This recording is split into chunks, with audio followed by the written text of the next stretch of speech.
درود دوستان عزیز، لطف دارید از اینکه جویا شدید. بله دوستان عزیز، من یه ویدیو قبلا گذاشته بودم، البته به زبان بلوچی بود. از اینکه دوستان فارس زبان من لطف کردن با من تماس گرفتن، گفتم با لهجه غلیظی که دارم بتونم با دوستان عزیز اینجوری رابطه برقرار کنم و لیست پروکسی هایی که هست،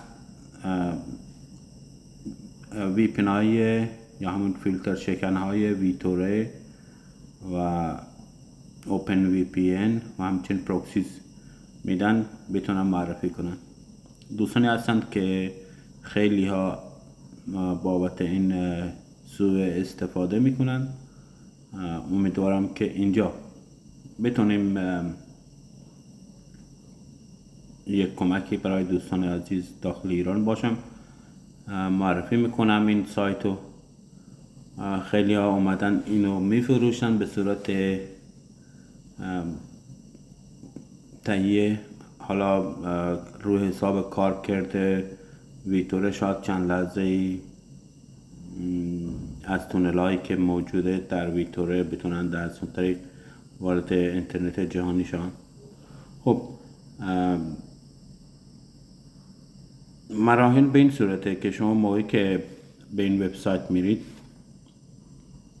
openproxylist.com خیلی مجزاست. همچون که قبلا حضورتون گفتم، ویپن هایی که فعلا برای ایران مقدور می باشد فکر کنم ویتوره. البته من خودم ایران نیستم که آزمایش و تست انجام، ولی خیلی از دوستا تونستن از این طریق ویتوره داخل ایران وصل بشن. حالا ما اومدیم اینا رو یه سری سایت ها رو که امکان داره دوستان بتونن وصل بشن، خب از طریق ویتوره ما میایم اینجا. البته این وبسایت بیشترین درآمدش از همین ادورتایز هایی است که شما میبینید از طریق گوگل و اینا. ببین اینجا موقعی که اینا رو اصلا کاری نداشته باشید، سابسکریپشن اینا رو اصلا کارتون نباشه، اینا رو اگه میخوایی به این وبسایت سپورت کنید میتونید اینا رو کلیک کنید، شاید یک کمیشنی برای این وبسایت برسه که واقعا این دوستان زحمت میکشن از جاهایی پیدا میکنن. ببین قسمت هایی که با 300 مگاوات پر سکند در ثانیه این پینگ داره. ما حالا میاییم چیزهایی که برای ترایجن فکر کنم برای ایران کار میکنه، البته ویلس هم با ویمس اینا، من فکر کنم یکی ترایجن تا به حال موفق بوده. حالا دوستان عزیز میتونن خودشون انتخاب کنن. ما اینجا میایم به کشوری که میتونیم ازش ویتوره بیاریم. یکی فکر کنم من خیلی دوست دارم فنلاند و همیشه دوستان تونستن از طریق فنلاند یا همون دومش انتخاب میکنم آلمانو.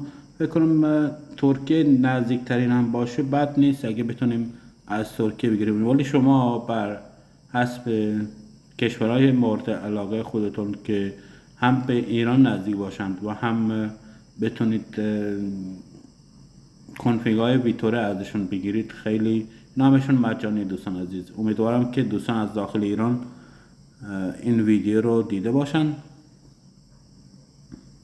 حالا دوستان عزیز میتونن اینو فوروارد کنن برای عزیزانشون داخل ایران، شاید یک کمکی باشه.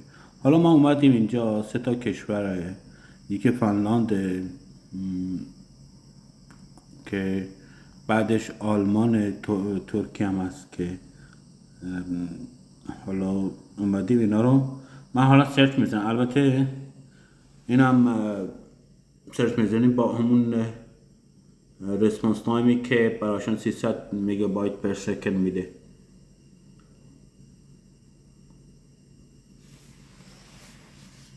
آیا نتونستم بگیرم؟ چرا؟ بله ببخشید. اینا رو که با یکی سلکت میکنیم اینجا ما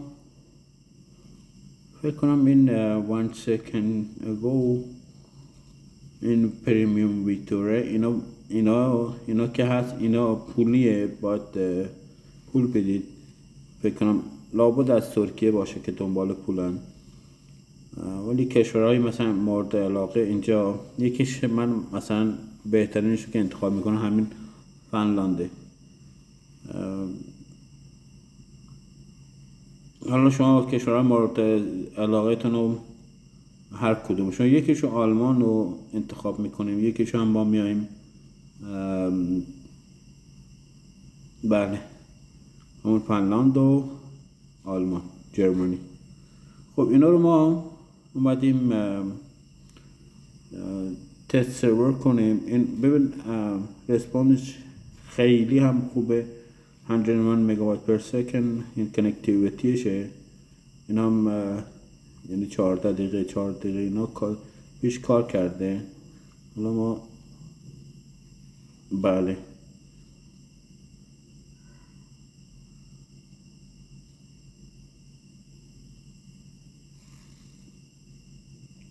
بله تست server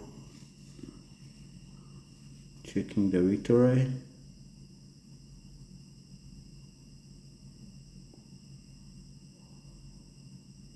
بله اینم کار میکنه.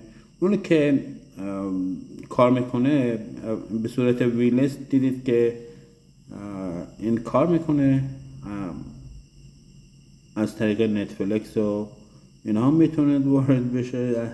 اینا پورتی هم که براتون داده اینو میاد اینجا کپی میکنید و بعدش فکر کنم راحت ترینش با ویتوره وصل میشین.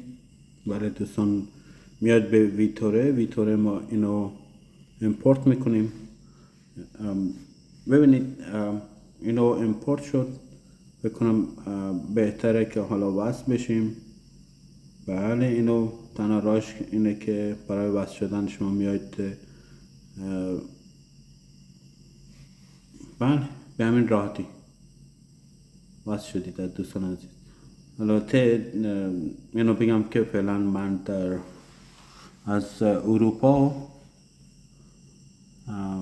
سوئد اینو رکورد میکنم که بله اینم خاموش. البته اینجا سرعت خیلی خوبه، شاید برای دوستان عزیزی که داخل ایران باشن راحت نتونند یکم وقت میگیره، ولی سرعت عمل کارش خیلی خوبه. بله ایناش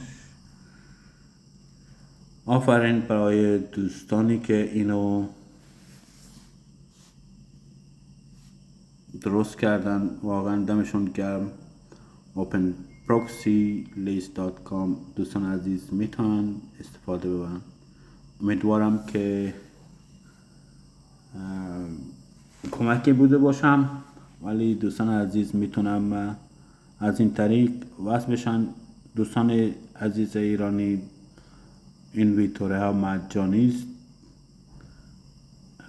هیچ وقت دنبال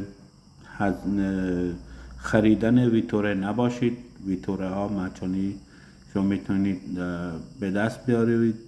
همچنان که میبینید که اینجا آنلاین شدیم. باز دوباره اون وبسایت رو براتون نشون میدم، openproxylist.com. راحت شما عزیزان میتونید کانکت کنید. پس به امید دیدار میتونم راههای روش‌های دیگری برای دوستان عزیز که راحت بتونن به اینترنت دسترسی باشند که همون از طریق DNS هم بوده، اون هم میتونم راهنمایی کنم که به چه صورت آنلاین بشن که تقریبا یه چند ویدیوی گذاشتم فکر کنم در مورد DNS. اگه علاقه‌مندان سابسکرایب کنند، حمایت کنند، میتونم راه های بهتری رو هم همچنان برای عزیزان نشون بدم. ممنون.